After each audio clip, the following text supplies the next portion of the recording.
Welcome to the Project Profile Podcast. I'm your host, Mark Allen. This is a podcast where we explore everything that it takes to market property projects here in Australia.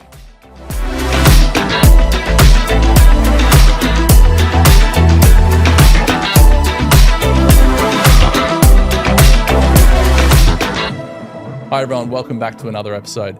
I'm joined today by Joe Adsett from Joe Adsett Architects. Welcome. Thanks, mate.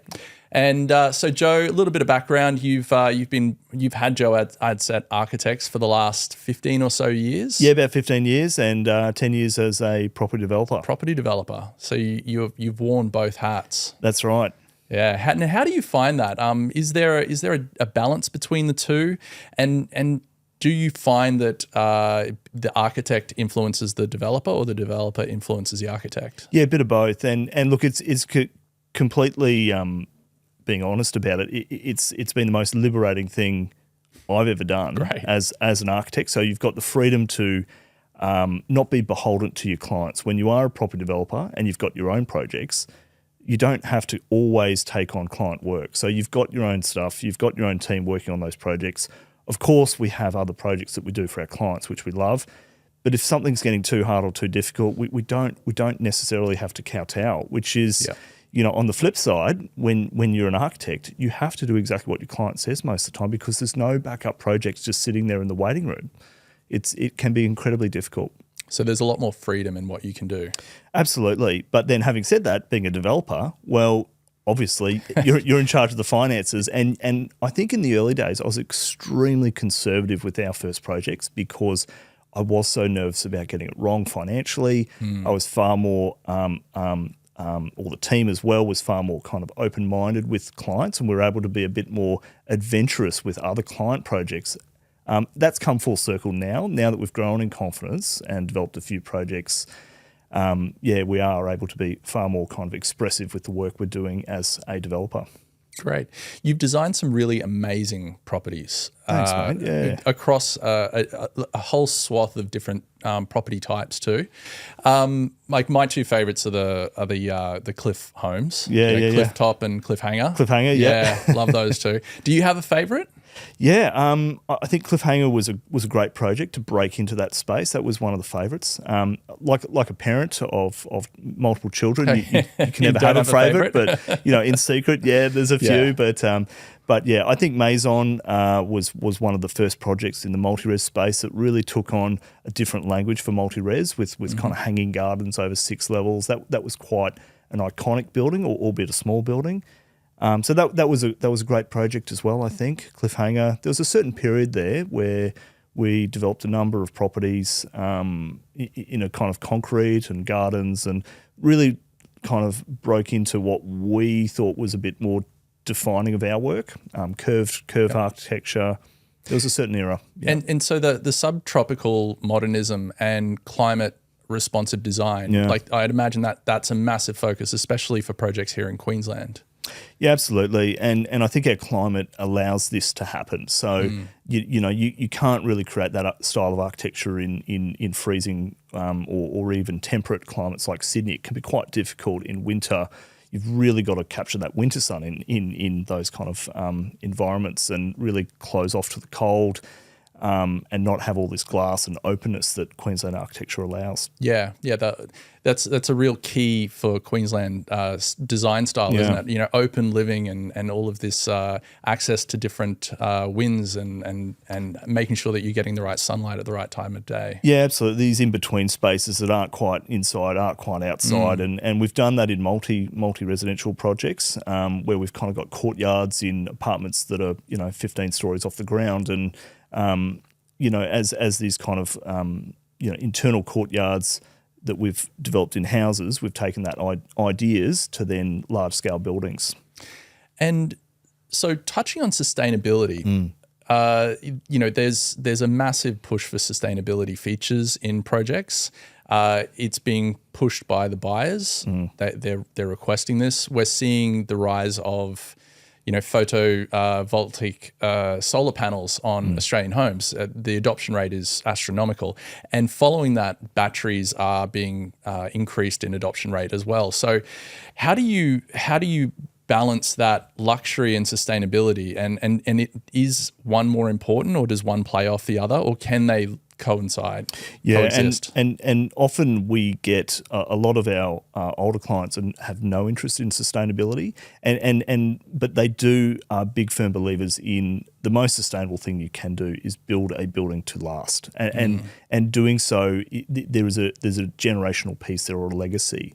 And so if you're thinking about building a building, what's going to be permanent? And concrete as a structure, obviously not the most carbon sensitive material, but it will endure and it will last. So there is a benefit there where there is alignment with the buyer. And so those kind of those things that do last the test of time, rather than investing in your technological add-ons. And the reason we don't invest too heavily, or we're not advocating too strongly for the technological add-ons, is I really think solar panels, your voltaics, all these things, the technology is exponential. We saw that at the last conference of the Urban Developer. The presenter there was talking about we're right at the infancy of this movement. And to invest too heavily into it now is going to be the wrong thing to do. We're talking about photovoltaic paints that are coming out in a few years. Glass on and the glass. windows. I mean, incredible technology that I know a little bit about now. So these will be the things that we do introduce into the work and overlay. But the main things we try and do is design a building so you're not having multiple apartments per floor. You're having 2 apartments per floor, or corner apartments. Designing a building in a way that can be cross-ventilated, so it reduces demand on cooling, on lighting, so particularly well-lit spaces. I mean, these are the things that have the most gain over the period of the lifespan of the building. And whether the buyer's interested in saving the world or not, saving the planet or reducing carbon, it's irrelevant. We're already inherently doing that in the designs of the building we're doing. Yeah, so it's not just ticking a box and saying, solar panels, battery. It's more, how does the house live and breathe in a way that makes your lifestyle more comfortable? So heating, cooling, all of those sort of things. That's exactly right. And in investing heavily in those areas and building something that will last the test of time, both in terms of the aesthetic, so it won't be torn down because it's just unsightly or belong to a certain era. That's really important. Yeah. And we've all come through COVID. We've all experienced work from home, and some people are still having that set up. Hybrid work is probably here to stay in some different industries and different jobs. How does the approach to the different lifestyle and different working things that people are asking for these days, how does that influence design? Because from a marketing point of view, these are key selling points that we have to then communicate to buyers. Absolutely. And I think often there's a demand for the multi-purpose room or the extra bedroom. So you've seen a huge uptake from, all of a sudden there was 2-bedroom apartments and there was that little leftover space at the back of a 2-bedder, typical kind of cookie cutter layout. Yeah. And so you're often seeing that turned into slightly bigger space. And rather than a butler's pantry or something, that's the NPR. That's the work from home office. That's the extra room. People often have multiple careers. We talk about work from home. Some people in the new gig economy, they've got multiple jobs, and one of their side hustles might also be an income stream for them. So having that kind of hobby space in the home is so important. Super important. Now, you did touch on innovation, but I wanted to check. So there's a lot of changes around smart homes, and there's a lot of new things emerging with the way that homes are being constructed. Recently, we saw on the news here in Brisbane that there was a home that was constructed by 3D printing it. I don't know if you saw that. Yeah, I've seen so many advancements there, bricklaying robots, tile laying robots. Well, that was my question. Like what have you seen? Is there anything that you are keeping your eye on that you would like to potentially use in the future? Yeah, absolutely. And I think there's certain advancements. In the construction industry, we're very slow moving. It's a minefield of legality, of rules, of regulation. There is so much kind of red tape around productivity and enhancements there. And whilst we'd love to go there, it's a big risk. And so often you see people who pioneer, but often in the case with pioneers, they come back, with arrows in their back, the trailblazers. So, you don't want to be the first, but second or third, an early adopter is the preferred in that space. Yeah. I mean, these are things that we as a property marketer, we can use to help promote and sell projects. But yeah, I think you're right. You do need to be careful and not be too early to the party. Make sure that it's tried, tested, and true. Indeed. And then jump on. Absolutely. Yeah. Let's talk more about marketing of these projects. So when you wear both of those hats, Indeed, as a marketer and a property developer, when you approach a development, what's the collaboration look like there? Because you are Architect as a brand. So how in depth do you like to be in the marketing messaging? Absolutely. I think it's a critical piece of the offering, and often with off the plan sales specifically, in residential space, and that's the area that we operate in. It's that trust. So the main thing when you're selling property is trust, and if you don't have it, you won't sell property. It's as simple as that. Or particularly off the plan, you'll be selling it at the end of the project, completed stock. Architects, I think, are very good at selling off the plan. We've done that our entire careers. The very essence of what an architect or any creative does is you pitch an idea that's not real to your client, and then they accept it, and then they go and realize it. So we've been doing this since the dawn of time, and we've been using all sorts of techniques such as, used to be hand sketches, diagrams of buildings, illustrations. So I'd argue that architects are actually really good at off-the-plan sales, and that's developed in recent years with CGI, beautiful computer illustrations, even AI these days, turning still images into dynamic images. Virtual reality. All of these tools are just in the architect's, a toolkit, and we're using it at scale to sell down our own projects and other developer projects. So that's something that we are big on, is the fact that, a lot of the times we're selling something that doesn't exist. So trust is 100% the thing that you need to be focusing on delivering to a potential buyer. And the virtual tours and the digital twins, these are all massive tools that we have to be using in order to communicate that value to the buyer. Of those tools, are there any that you particularly like or don't like using, or you are happy to use all of those in a marketing mix? Yeah, I think the best tool we can use is still renders. Still renders and moving animated sequences of renders. Particularly where you've got the backplate, the view merged into the actual scene that is the actual view on offer. Yeah. This is the most important thing that so many people get wrong. They show the best apartment with the best view, but people want to know specifically what the view is from their apartment. Yeah.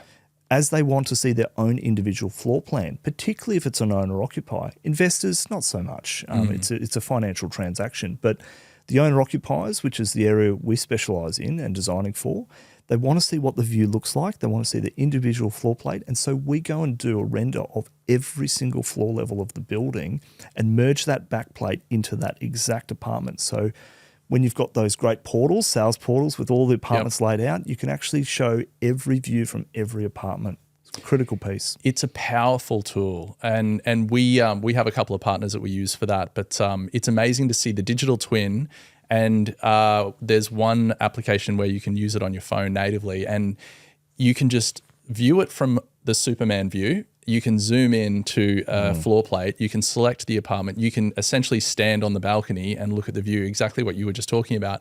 But it also overlays points of interest as well, which is another selling point as well. I didn't know that. Okay. Yeah, that's a new one. You can sit there and you can see, okay, there's a walk, there's a park, there's a garden, there's the shops, there's medical, all those sort of things. Yeah, so cool. Super powerful, and these were the tools that were not really available to everyone back in the day because they were so expensive. But there's kind of, as technology progresses, it gets cheaper and easier for people to use. So more and more people are able to use it, which is great. Absolutely. Now, when property marketers are bringing a project to market, and there is an architect of note attached to that project, we tend to want to try and use or leverage that the value of that architect in the marketing collateral there. And we do that through interviews, video series, profiles on the website, profiles on social and things like that. Are there any parts that you are particularly fond of, because you also are designing the marketing and are the architect? Yeah, absolutely. And I think many times you can tell when it's purely lip service and there's a marketing kind of spin, and the architect's been involved, but they've been suppressed by the developer who really doesn't want to take on board their ideas. You can tell. And I think where you see really clever marketing is where it's very clear that the architect has had not free reign, but has had the opportunity to really design the building. And you'll see that interviews are a great one. But also what I find is then if the developer's brand is not so strong, then really leading with the architect as one of the strong brand, or the interior firm. We've seen that of late. Really good interior firms, particularly from down south, have come up to Queensland and done some exceptional marketing campaigns around the design of the building. Yeah. And when we're communicating a project, we like to try and put a lot of proof points and unique selling things into it.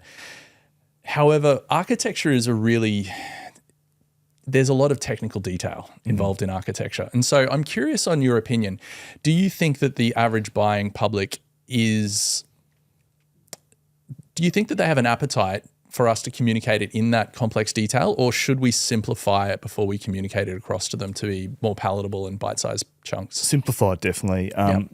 Look, with the projects that we launch to market where we've designed it and we are the developer, 1 in 2 will be absolutely enamored with the work that we're doing and want to be a part of it, want to buy into it. The other 50% of those buyers, they really don't know us. They don't care. They just go, oh yeah, cool. If they had it their way, they probably wouldn't actually have our exact design aesthetic as their interior, as the design of their building. They like it, they respect it, but what they're actually buying is the view, the location, the offering, the product. The lifestyle. Not necessarily the actual fine-grained architectural details. They might want a Hampton style if you actually ask them. So it's really important that we don't overstep the mark and push the architectural agenda or the intricate details of the building too aggressively in the marketing. It's still back to your basics. What do they call it? The triple Ps. The product, place. And person. Place, product. Product, place, person. There you go. There's sometimes 4. There you go. I'm no expert. The 4th one is promotion. So how you communicate it. Yeah. But I think agonising on the intricate details of a building is not the critical piece unless it is a compelling universal offering. And I think simplifying the communication of the design of the building, so if it's a 2 per floor offering, for instance, focusing on that as the design feature, not this expensive glass wall or something like that. People don't care about that. People care about the light that is in the building, the fact that all the rooms can be cross-ventilated. I mean, this has universal appeal. Every buyer will respond to those attributes of the property, not the fact that there's some beautiful brick detailing or some, clever use of marble, or people just don't care about that. Well, do you think that they don't care about it, or that as long as you're not pushing it out front, but you are including elements of it, people who do care about that will pick that up?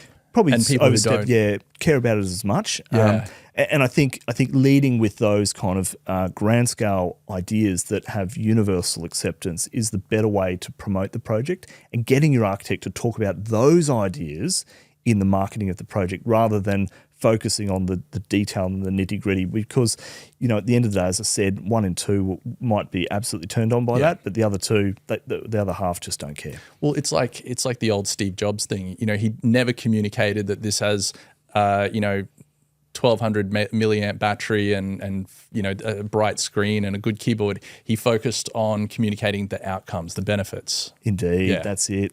Yeah, it's interesting. So our creative team, Beck and Cleo, they when we have a new project that we're working on, and they're in the weeds. So they're reading all of the fits and finishes. They're reading the architects. Looking at the plans. They know everything about it. And I often hear them talking passionately about the types of bricks, things like that, because they are so minutely involved in the project. So I see it from their point of view, which is interesting. Absolutely. Yeah. And so you tell me about, you've got a marketing team that you market your projects. Tell me about the process that you go through for that. So obviously, you're naming and branding, and then you're taking it to market. Are you using the traditional portals these days? Like, what's your mix? Are there any things that you're particularly focusing on? Yeah, and probably the best way is to talk through the latest project that we've just put to market. And I've had a look at the data there just this morning just to give you an update. So we took a project called Palai to market. We just used traditional format portal of REA. We sold 10 of the 13 very quickly of the apartments, different price points, $2.5 million up to kind of $12 million. So very expensive price points. And half the buyers came from our socials and the other half came from REA portals. So, and cost per lead, $7 for a lead off our socials, and then $200 a lead off REA. So, a compelling reason to build a brand, build a story, build a database, build great socials, and build great products. So, reputation, you've got people following you, they'll come back and buy again. Now, it's okay to not answer this, but the marketers out there are going to want to know. Down the path there, you touched on the cost per lead on the 2 channels. Do you have data on the cost per contract or cost per sale for the different channels? Because that's really the important part. Cost per sale. How's that different? Oh, cost per yeah. So you may have, say, so generally, 150 Yeah. leads to 3 inspections to 1 sale. So like if 150 leads are $7 each, that's how much your cost per contract is. Yeah, we've got those dialed in, but every project's different, but we understand where they come from. Yeah, don't have the cost per, but about 1 in 10 is kind of best case conversion from lead to actual contract. Yeah, wow. Yeah. Okay, that's fantastic. And so the Palai Project, is that the one with the beautiful arches? Yeah, that's it. Yeah. Oh, it's amazing. That's a real trend. You're seeing those arches more and more in the new projects that are coming out. Yeah, absolutely, and really kind of tapping into a design style that has universal appeal. So the arch has been around since the Romans, and it's not going away anytime soon. And that aesthetic really hit a chord with buyers, and we had such resounding feedback from all demographics as to how much they liked the building.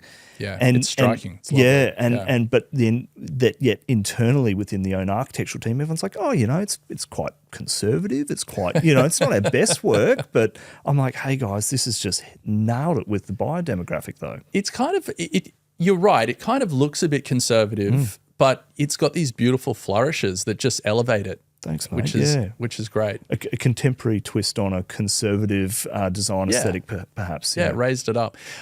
So for that particular project, did you have a sales office for that, or did you run it all digitally? It was digitally initially. We always try and back up digital assets with then a physical display of sorts. And that display is really just a beautiful kitchen. That's one of the main selling points, can be the kitchen. And people want to see, feel and touch all the finishes in one. And the hardware? And the hardware, the running movements, the appliances, they can see it and know that it's real. And we've set that up in our office. So we have, the ability to have 2 kitchens going and then an enormous 100-inch TV at the end of the kitchen island, and then have the portal. So Apartments and Developments was our real estate portal there. And they were about equal with leads with REA on that particular campaign. And that was a great portal that really kind of incorporated all the digital assets into that portal. You could run through one-to-one with buyers in the room at the end of the kitchen bench, like you're having a cup of coffee. Yep. It's just such a powerful way to do it both digitally and physically at the same time. Yeah. Well, that's a good example of that digital twin and, having the iPad where you can flick through. It's amazing. It's so powerful. So powerful. Initially and early on when we were doing this, we used to do this and the furniture in the sales display would then have a living room and a dining room attached to that kitchen. And we try and emulate or exactly match the sofa that we were using, and the dining table in the renders would be exactly the same in the living space. The living space was the exact same size as the apartment. And indeed then on the floor plans would be an actual perfect drawing of that sofa and that furniture, because there's so much misleading content in project marketing. So we thought, you know what? Let's cut through and show people the exact sofa on the plan, the render, and in physical. And it just built trust straight away. Yeah, and that's the most important thing, isn't it? Indeed. Yeah. So design plays a massive role in marketing a project because it's the first thing that they see with their eyes. You eat with your eyes. And so having a beautiful design really, really makes our job so much easier. Are there any things that you would, that you're looking to include or actively like not avoid in design trends these days? I think things that will date or belong to a certain era. I mean, there's a temptation to use really kind of crazy out there stones at the moment. People love it. Terrazzo, Terrazzo, that's it. Yeah. you know, that is important, and it will belong to an era. It really will. It will come back again, of course. I mean, you go to. I stayed in a Japanese hotel recently, and they had beautiful green stone all over the benches, and but it was from the '60s, and it really belonged to that era. But it's in again now. So, being reserved with those finishes, applying them to perhaps more common areas or communal areas where you can be a bit more adventurous with the design of those spaces. But for people's particular apartments, I think, not if you had to sell one flavour of ice cream, what would you sell? What would be the best seller, do you think? Would you design everything to be pistachio? Would you sell pistachio if you could only sell one flavour of ice cream? Yeah, you don't want to go vanilla because it's too plain. Exactly. What about chocolate? Yeah, right. Or vanilla with sprinkles. Is an often saying we say in the office, but don't give the buyers pistachio or don't give them choc chip because not everyone's going to want it. You need to kind of design something to appeal to a broad market. So don't be too distinct. Indeed. That's a real don't be too balancing act there. Don't be too brave with individual offerings, but collective or communal offerings, be brave there. Are there any things that you're seeing in the market that marketers are doing to communicate communicate design and architectural points of interest? Yeah, some of the things I've loved watching of late is the story of that kind of paddock to plate, which you see with food. Yep. Seeing that with the building materials, where they're actually coming from, often the stones or the traffic, how it's quarried out of the ground, that narrative, that it's such a beautiful story. And to bring that to project marketing and have the actual designers talking about that and talking about the effort that goes involved, which buyers just don't know about. Yeah. That is involved with, flying to Italy to inspect the quarry, to make sure the stone that's coming out is the right veining. All of these things, the effort that goes on these huge projects, this all happens, and telling that story is just impressive. It's having no compromises and being very thoughtful about all of the choices. That's right. So communicating that through, you say like video stories, and where you're telling that story visually through a video. Are there any other things out there, or what are some mistakes that you're seeing out there that marketers are making when they're trying to communicate design or market a project? Yeah, I think greenwashing is a big thing. Yes. People promoting the wrong things that are just somewhat turn-offs for certain demographics. I think a younger audience is very much conned by a lot of those techniques about how many stars it would achieve, and this older buyers just don't give a toss a lot of the time. They're really not interested in that. They are interested, as I said earlier, in cross ventilation, reducing baseload power in the building. This is all money saving things. Indeed, too, and, the two and making correlate. your life easier, your lifestyle better. Absolutely. Yeah. So the two go hand in hand there. So even if they're not interested in saving carbon and these kind of things, they are interested in saving money, and particularly for kind of common areas. So having those kind of ideas of sensor lights and things that turn on for a certain period but turn off. Yep. These are really good kind of nice little touches to touch on when you're selling an apartment project. Communicating a story or communicating Gen Z these days, right? These are the new buyers that are emerging eventually. Absolutely. Their focus is not so much on, they're very against marketing. So if they see something polished and that looks really, really overly produced in their feed, they'll generally gloss straight over it. You won't get even a second of engagement on it. What they focus on instead is the story behind, and they want to know about the community that's attached, or they can get access to what community there. So when we're approaching a new project, that's a consideration that we have to make these days. And how do, like, in your opinion, does that translate to the design though? Is community and the story of the site and that, is that part of your approach when you're looking at a design? Yeah, absolutely, and really that authenticity in the marketing, I think you touched on, so critical, and people can tell when you're just giving lip service and you're not genuine about what you're saying, and I think that's really important, that the kind of point to camera or the communication of the ideas is not just lip service; it is real and it's genuine. And backed up by what the actions are, not just words, not a word salad. It is actual physically.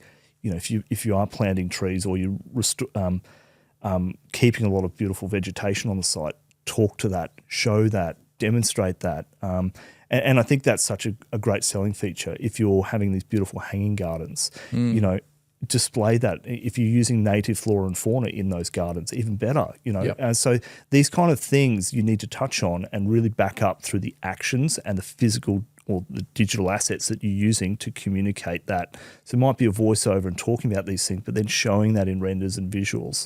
Really, really important. We did a site tour recently at a place at the Gold Coast, and it was a big multi-res development, and they made the distinction of putting in mature trees all through the development. Absolutely. Made a huge difference. Day one, it's just fully grown. It's grown in. It feels lived in, and you often see that with new architects and new buildings that go in, and the street trees are very immature, and someone's tried to save 50 grand on landscape here, and if part of the narrative of the story, particularly with landscape, is halfway through the project, you're planting those trees already. And even I've seen some developers be really advanced, and whilst they're on the drawing board, they've planted the trees in the nurseries and they're growing, and they've invested that now for then 3 years' time. They're going to put them, transplant them into the soil, and they've got these incredible assets. So the building feels lived in from day one, and it's not this eyesore that's sticking out. It's softened by the landscape. Yeah, it can be really hard and a bit brutalist when you walk in and it's just all hard edges. Yep. And you need that greenery to soften it down there.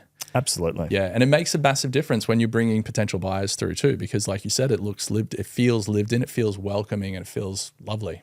Yeah, and I think also what we talked about earlier about this younger audience that is coming into the market, and when we do see this transfer of wealth from boomers to different generations, I think you're going to see a far more discerning buyer. And I think changing the language around what we call a unit or an apartment, I think the language around Sky Home will become far more real and personable, and it's more than just an apartment. You're actually buying into a community of homes or a collection of a vertical village, if you will. And I think having those common areas on point, and we've seen such big advancements with some of the really, really good developers, particularly in Queensland. They're doing such a good job. Yep. And if we can emulate our buildings, we're trying to get to that point as well. If we can design common areas to that standard, to create these communities, to create this authentic relationships within buildings for your customers, I mean, that's powerful. Yeah. The common areas and the facilities are a big thing, and we've seen that with the rise of build to rent, that the focus on that is really, really intense, because they have to rent these spaces to these people. So they have to have all of the things that they're looking for, and they have to be on point. Exactly what you just said. That's right. And, you can have access to these things, whereas as an individual, if you had a budget of $600,000, well, you're not going to get a 50-metre, pool on the roof. You just simply can't afford those things. So that's where these offerings are really compelling. But there's a certain scale of project that you can only achieve that on. Your small projects, it's just not financially feasible. Yeah, of course. And so I'm curious. There's often a seesaw or a balancing act that needs to be done between marketers and architects. So do you have any advice for marketers or architects on how to balance that design integrity with the marketability of a project? And is it a problem? Yeah, I think often architects don't understand what it is that customers want. And I think really good project marketers do. And I think really good sales agents do. And often it's then encouraging the architect to talk to a certain narrative that will influence buying activity. And so I think it's kind of, often architects are very caught up in what they've designed, but not actually able to zoom out and understand the broader picture.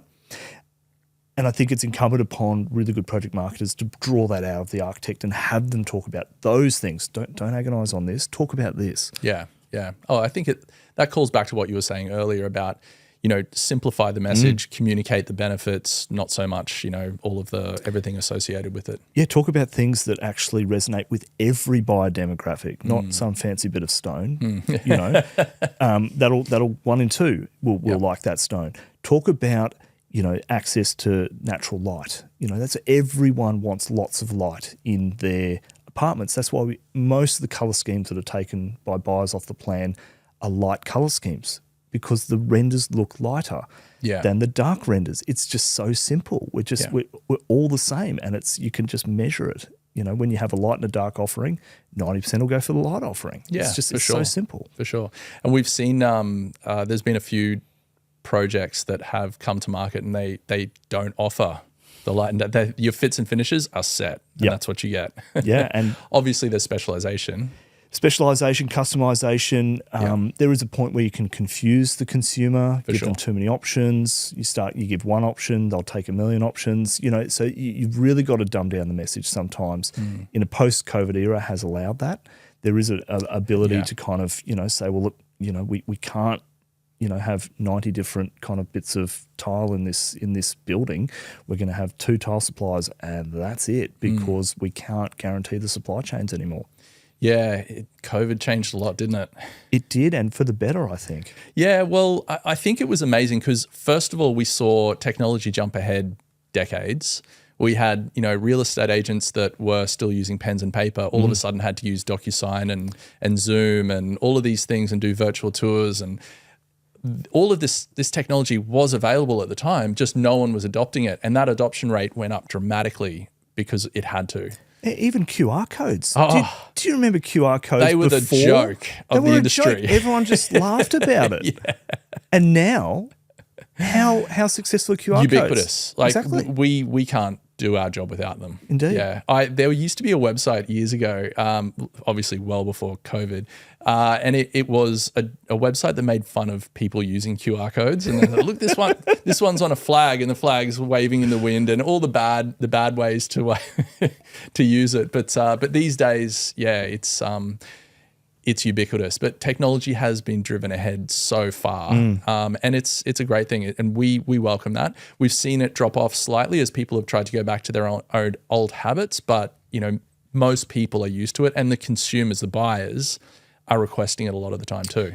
Yeah, and I often look to the automotive industry, and you see things like people can buy a car online these days and not even have to go to a showroom. Yeah, I mean, what does that mean for the future of housing? Yeah.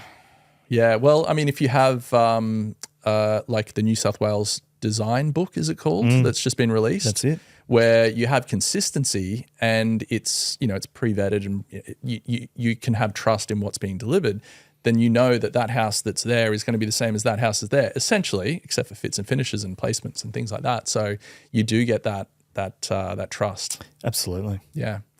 Okay, so future outlook. Before we wrap up, is there anything that you're excited for that's on the horizon?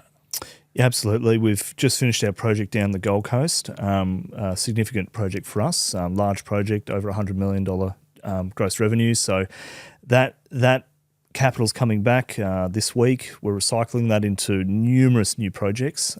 So that's going to be keep us very, very busy for a number of years. But those new projects are much larger in scale again, so much more meat on the bone, much bigger marketing budgets, much bigger offerings that we can make for the common areas. So that's a new frontier for us. We've only ever done these kind of smaller, more boutique projects to date. And now that we're getting into these larger scale projects and also able to explore different price points. So often we haven't been able to go for a price point under that kind of $1.5 million price point. And this is the first time we're going into that space to have more product that's saleable at a price point. So there's a bit of nervousness around the marketing team in-house saying, we're going to dilute the brand by going to this space, da-da-da-da.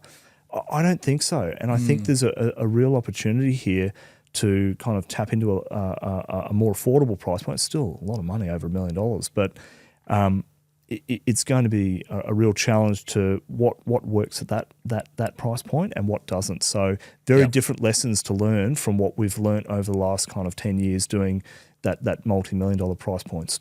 What a volatile 10 years it's been too. We've just gone through so many changes and upheavals and stops and starts. Just crazy. And these projects that you develop, they take 4 years. You work for a client, you might do 6 months stint of intense design, and then they're off to the races with their approvals. But these projects, once the design's done, it never stops. You're on site. Then even after it's completed, you're then there for a couple of years finishing up with defects and lessons learned from these buildings, what went wrong, what went right, taking those messages and trying to make sure you don't repeat the same mistakes already on the next project.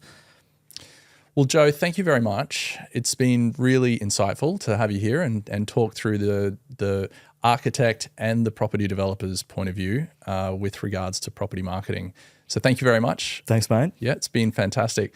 And thank you very much for listening and watching. If you are watching us on YouTube, please smash that subscribe button. And if you're listening to us on the podcast app of your choice, make sure you hit subscribe, and we'll see you next episode.